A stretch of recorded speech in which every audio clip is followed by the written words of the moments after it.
All right, welcome to the Fantasy Six Pack Waiver Wire Show for Week 7.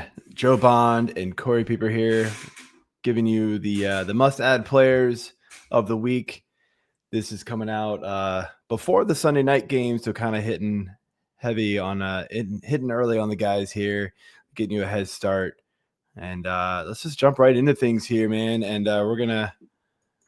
I guess you're leading the way on the first one, right? Sorry. Yeah. So last week when I was doing the waiver wire, we knew that Omari Hampton was out, and we didn't really know at that point how bad it was. This week we learned that he's going on injured reserve. And so we talked when we last talked together on Wednesday night. I think you said, is it Hampton or Haskins? Haskins or Vidal. And I said, I'm leaning towards Haskins. I think the consensus was Haskins. His ownership jumped considerably. His ownership got over 50%. Vidal's did not. And this is what happens in fantasy football. We all make our guesses, and Kimani Vidal came out, and he's now the waiver wire ad. What are you thinking? Yeah, this one pissed me off. I'm not gonna lie. Now I did have both these guys as a streamer this week. At one point, even late in the week, Haskins was less than 50% rostered, which baffled me. And I even said it this morning. I was like, I think that Haskins is going to be the guy. It has come out that he's supposed to be the lead back, whatever that meant, right? It was absolutely not the lead back. Vidal got like the early work. He was getting all the touches. And eventually, like, he obviously had the hot hand at this point too. Over 100 yards rushing his first start. I mean, it was a good matchup too. So like, take that with a grain of salt. But like, if Vidal's going to get this kind of work while Hampton is out, then he's going to be the guy. He definitely needs to be rostered in a lot more leagues. It will be hard to start, if you've got a pretty loaded roster, but there are people hurting at the running back position for sure. So, Vidal Haskins was in one of my lineups and did absolutely nothing for me. So thanks for that. Yeah, he was in one of mine too. I bit the bullet on Haskins. I thought we were going to be closer to a split. I guess no matter what, I always thought it was going to be closer. I did not expect one of them to go out, and Haskins, you said what touched it. He had 18 carries and he caught the 3 passes, so over 20 touches. I didn't expect over 20 touches from him. Yeah, it was 43 snaps to 20 snaps, 18 rushes to 6, 4 targets, 3 receptions. I mean, just a monster day by Vidal, and Haskins was playing second fiddle by a good bit. So that happens. All right, jumping over here to quarterback Thursday night. One of the frat boys is what they're calling him. I love that name, actually. It's pretty funny. Jaxon Dart. I know, QBs can be, rough to throw on the waiver wire because more than likely somebody had, people have a quarterback that they trust, right? But, we've had some injuries and people have been kind of trying to stream quarterback here and there. Jaxon Dart is really making a name for himself. Tell us why you think he should be on the waiver wire. It's the rushing. I mean, that's a big part of it, right? That's 3 straight games now, including a tough matchup here against the Eagles, where he's ran over 50 yards and a touchdown. So he's already got 2 top 12 so far this week. He's second this week in fantasy points at quarterback. This will be his second out of 3 times being in the top 12. The other time was just outside at 15. So 3 pretty solid weeks at quarterback here. And like you said, yeah, typically, you want to say you have a solid quarterback, but we've just lost so many of them right now with, Kyler going down and Justin Herbert's not playing particularly well. Bo Nix is struggling right now. Justin Fields threw for 50 yards today or something like that. Ugh. I would rather play Jaxon Dart than Justin Fields. I mean, what we wanted out of Justin Fields when we talked about it in the preseason was a safe rushing floor. Jaxon Dart's doing it. I would rather play Jaxon Dart, I think, in a lot of these matchups. Now, I think he has Denver this week. That's probably, you're not going to want to play him if you can help it. But then it's Philadelphia. You know how that went for Fields. Right, exactly. But, he's doing what we wanted out of Justin Fields, where even if you can't throw the ball all that well, if you're giving me 50 yards a week, and yeah, there'll be weeks where he doesn't run for 50 yards, but I feel pretty good that he's going to give me 30-plus yards rushing a week with a decent chance for a rushing touchdown. When they get down there, he's keeping the ball. Him or Scatterboo, right? Like one of them's getting the ball down there. So, right. Yeah, I think there's a pretty safe floor right now with Jaxon Dart. Yeah, it's like I said, obviously, this is a team by team case, basis with quarterback and Jaxon Dart. But yeah, it definitely needs to be put on the radar. So, yeah, that's a good one there. Yeah. What you got? You flip the thing so I know who's up next. Oh, yeah. I just want to make sure that I did go out of order here. Okay. Very good. Bam night. So I don't know, about an hour before the 1:00 East Coast games, Adam Schefter goes out and says, "Yep, Bam Knight's going to be the starting running back for the Arizona Cardinals today." Like, what? How? Why? So after Michael Carter looked pretty good in the role last week, filling in for the injured Trey Benson, who's filling in for the injured James Conner, we hear that it's Bam Knight. And yes, he led the team in touches and carries today, but unlike Kimani Vidal, which dominated touches over Hassan Haskins, this was still pretty close to split. But I do think we need to talk about Bam Knight.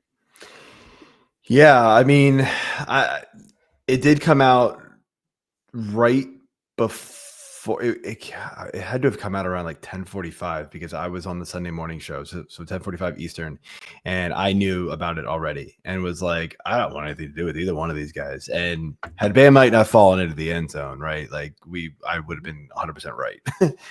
But Michael Carter actually touched no. So Bam Knight had touched the ball one more time between rushing attempts and receptions. He had 12. Michael Carter had 9 rushing attempts and two receptions, but saw 4 targets compared to 1 target for Bam Knight.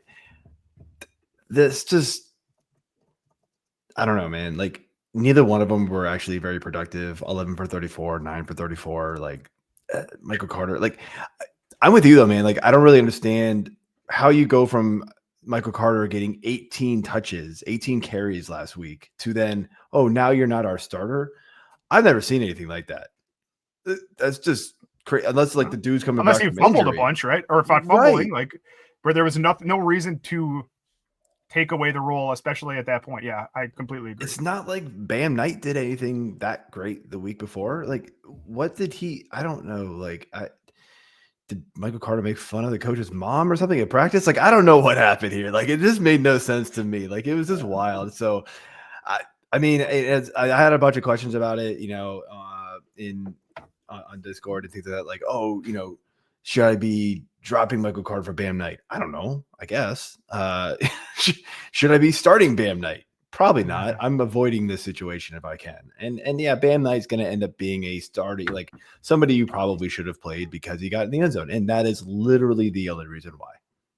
Okay. But yeah, I mean, in a week where waiver options are not awesome, once again, this seems to be the theme this year, then it is, and you know, we're dealing with underperforming running backs all over the league and injured running backs all over the league, you know, Benson for one, then sure, Bam Knight should be rostered in way more places than I'm sure he's going to be at, even after the waiver run this week. Yeah, that's the way it's going to be. Because there's just, like you said, there's just so many people we didn't expect to struggle that are struggling. You look at Ramondre Stevenson today, still led the way up in New England, 13 carries for 18 yards. 13 carries for 18 yards, and they gave him the most touches, whereas Trey Van Henderson wasn't great, but 9 carries for 27 is so much better than that, and we're still waiting, and you can't trust anybody there. I don't know if I even trust Alvin Kamara in New Orleans, which means that we can't trust anybody down there. I mean, it's just, there's a lot of really tough spots to fill a running back right now. Yeah, it's not looking great. So where we can trust right now, though, it seems like, is Mr. Kendrick Bourne over in San Francisco, filling in for Ricky Pearsall, filled in for Ricky Pearsall and Juwan Jennings last week. This week, Jennings was back, didn't perform all that great. This week, though, Bourne was awesome once again and clearly needs to be rostered in. I mean, just in case Pearsall is not going to be back. I mean, like you don't want to have to like hope that somebody else didn't get him if both those guys aren't back. That's what I'm thinking. Yeah. As long as at this point, if Pearsall's out and Juwan Jennings, can you pull up the snap counts and see how many snaps Juwan Jennings played? I know we had 1 catch, and I feel like he was not out there much at all. I probably do not have those yet because the game just ended not too long ago, so I don't have. It was not. I guarantee you, it was not a full amount of snaps. Even though he did play, he was not out there that often. But as long as one of them's out, and George Kittle also out in this game again, Jake Tonjes had his 6 for 58, which has been pretty solid at filling in for that role. But I don't expect. As long as somebody's out in this offense, Kendrick Bourne's proving to be not just a good waiver wire addition, someone you should be putting in your lineup every week. That's too big time games today. It was 5 for 142 yards as the Niners tried to catch up to the Buccaneers at the end. There didn't happen, but yeah, Kendrick Bourne, I was shocked that he's still, I think it's 32% rostered on Yahoo. That's the site that I've been using all season. If he's 32%, like, go get him. And I think Yahoo standard is 3 wide receiver leagues. Like, he should be started in that every week at this point, because he is a top 30 wide receiver until he's not. If Ricky Pearsall comes back, we'll readjust, but they ruled him up pretty early this week. It wasn't like there was a lot of concern that he was coming back. I don't think we're going to see him next week yet either. So there's rumors that Kittle's coming back next week. That does muddle things up a little bit, I would imagine. A little, but like, okay, I just expect him to take the 6 catches for 58 yards that Jake Tonjes had, right? Sure. That's most lit. And then can we get more? Can Kendrick Bourne take the 2 catches that Demarcus Robinson had for 44 or something like that? So yeah, it muddles it a bit, but I still think there's enough volume here as long as Pearsall's the one that worries me, right? If Pearsall came back, then I would not want to start Kendrick Bourne. But until then, I'm fine putting him in any of the lineups I have him. I have him in a couple spots. I played him today and delivered for the second week in a row. Go get him. Yeah, no, it makes perfect sense. Moving on here. Yeah, one of the other onesie position. I know you don't like it when I call it that. That's okay. No, awesome. I love that. The quarterback already talked about with Jaxon Dart and Harold Fannin, the rookie tight end for Cleveland. So Njoku left this game early. He was in and out with a knee injury. I have not seen an actual report on what the knee injury was, but he ended with 3 catches for 28 yards.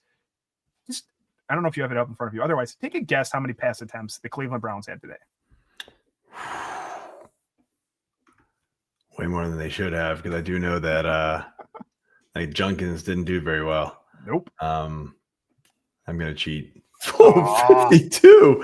I know what. Dylan Gabriel, second start of his career, 52 pass attempts. Wow. So as part of that, Harold Fannin got 10 targets. He was able to bring in 7 of them, leading the team for 81 yards, leading the team. Tight end's been weird this year. There's times where I feel pretty reliable at tight end, and with these guys that I'm streaming, and then I get a Mason Taylor 1 catch for 2 yards game, and it's nope. You can't trust tight ends anymore. Are we trusting Harold Fannin? I mean, this really comes down to if Njoku is out, he's going to just see a boatload of work. When Njoku and him are both healthy, they're splitting the work. They're playing a lot of 12 personnel. They play the most 12 personnel of anybody else in the league, pretty much. If not, they're right up there. I do know that. So they do split a lot of time. Fannin's getting a lot of work.